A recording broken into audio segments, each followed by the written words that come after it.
All right, YouTube. Today I'm going to be creating a painting of a desert landscape. Okay, so bear with me. This is an 11 by 14 inches canvas board. Okay, and let's go. Let's check it out. Let's see what this whole thing looks like. So this is, I'm going to be using a palette knife today. Most likely from now on. I love using palette knife. Sometimes I divorce it and I go back to the brush. It doesn't matter to me. Painting is painting, so it doesn't matter what I use. That's not as important as the painting created.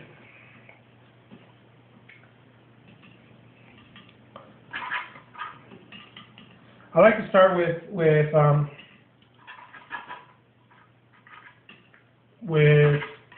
what are considered cool tones or cool colors, I guess.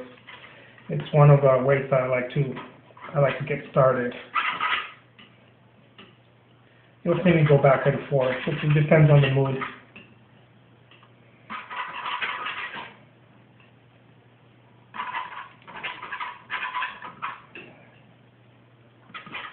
For me, what's most important when painting has to do very much with feeling and how I'm feeling when I'm looking at the subject or how I experience the subject. So that's very important for me as an artist. It's not so much a direct translation, I guess, a realistic translation of the subject, in this case the landscape. It has more to do with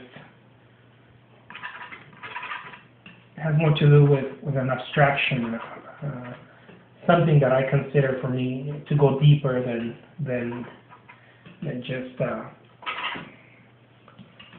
just trying to mimic or copy, quote unquote, what I'm seeing.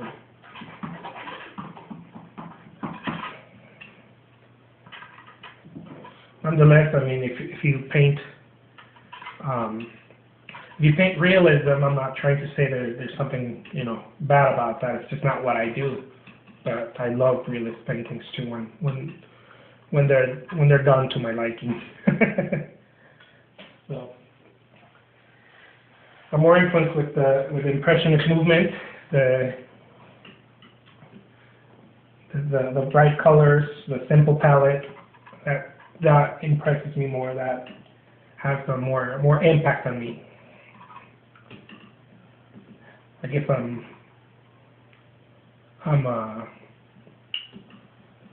more of a colorist type of painter.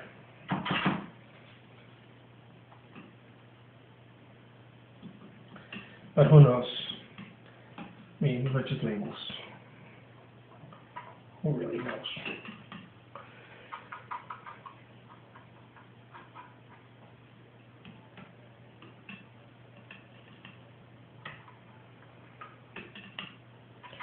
I want to sound like Bob Ross. This happy little mountain right here.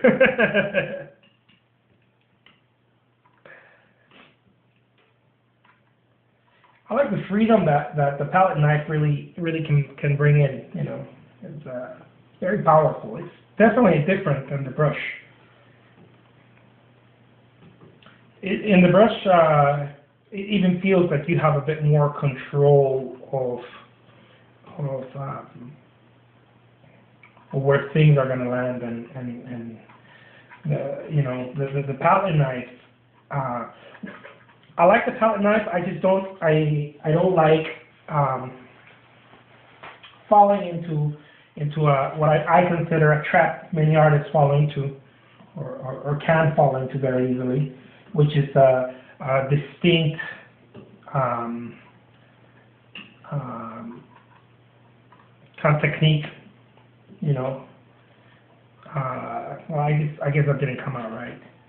More like a cookie cutter type of movement, I try to stay away from it, not because, you know, just because I like to see different possibilities and not just get stuck on, you know, in one thing. And what I mean by that is you know, just kind of only doing this when I'm painting. You know, I like to experience different forms of, you know, different approaches, I guess, if that's a word, approaches. In this session, you will not only learn how I paint landscapes, you will also learn made-up words by me. Approaches, I don't know. English is my second language, but I don't think that has much to do with it. I like to make up words here and there. Sounds cool. All right.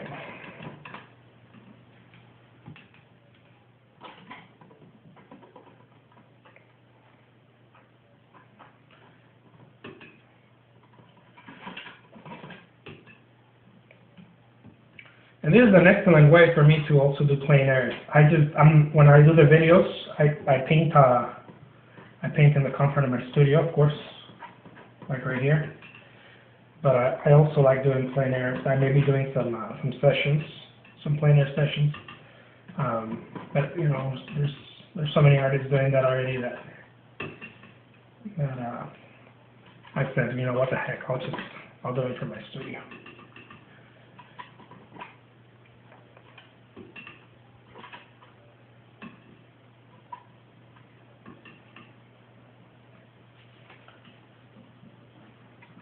As I mentioned in other videos, if you're an artist, try to stay. Well, it depends on your approach, right? But if this is your cup of tea, this type of abstraction, modern, abstract, impressionist or expressionist type of brushwork or palette work, try to keep movement. Movement is very important when doing this type of work. You know, well, I would advise don't settle for the micro management of, oh, what color did he use there, you know, and if that's your thing and you're discovering that, well, you're there and that's fine. But if you're a bit more advanced, you know color, the type of colors that an artist uses, or you know, that's irrelevant. What really matters is the vision, the practice, and the key points, such as getting your color right, and I mean all of that comes through practice. You know, for whatever type of work you do, it doesn't matter if you do realism or you know, this type of work.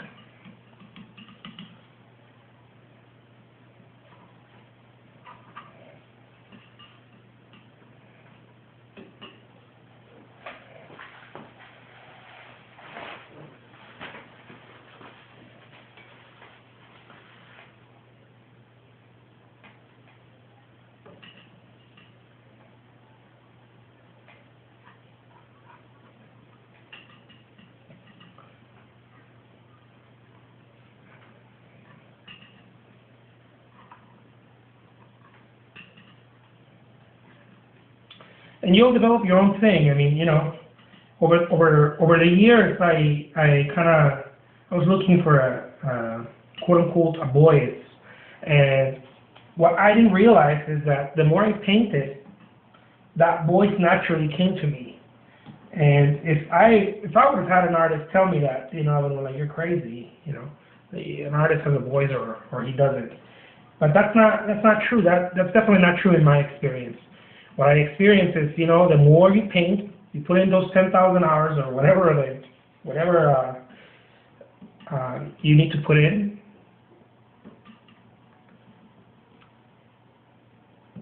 the more you do that, the more you realize that voice is natural to you. It comes natural. It's not something that you go look for. It, quote unquote, comes looking for you. I know it's a strange concept maybe, but You don't find it.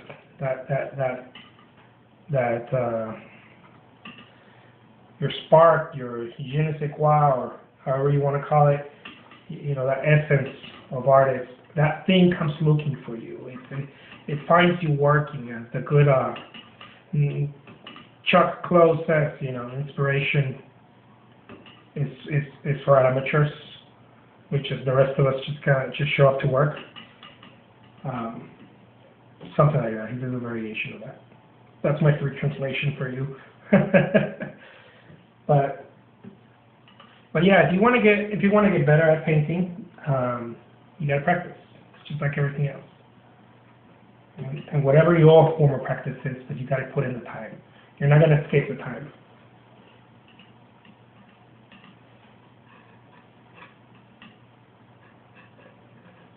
So there it is. That's one of my desert landscapes. I hope you liked it. Certainly had fun with it. Till next time.